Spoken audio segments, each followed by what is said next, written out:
Son état de santé était instable depuis quelques années et il s'était fortement détérioré ces dernières semaines. L'ancien cycliste Patrick Sercu est décédé cet après-midi à l'âge de 74 ans. Patrick Sercu, c'est un palmarès hors norme, un nom qui aura surtout marqué l'histoire du cyclisme sur piste.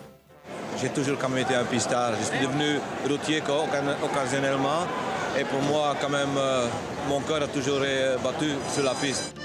Coureur professionnel de 1965 à 1983, Patrick Sercu a été double champion du monde de vitesse, mais aussi champion du monde, d'Europe et de Belgique de l'Omnium et de l'Américaine.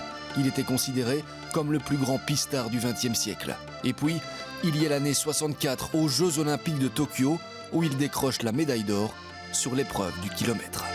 En kilomètre, il n'y a pas beaucoup de tactique, il n'y a rien. Tu pars et celui qui roule le plus vite gagne. Mais j'étais parti en début, donc j'étais quand même assez nerveux parce que tous mes grands concurrents roulaient après moi. Donc il y a quand même une demi-heure avant que la course était terminée, avant que j'étais sûr, donc j'étais champion olympique.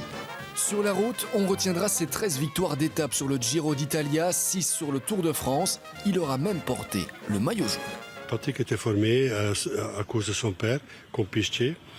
Et dans l'époque, on rigolait un petit peu avec le petit sprinter qui a été chercher une médaille olympique quand même.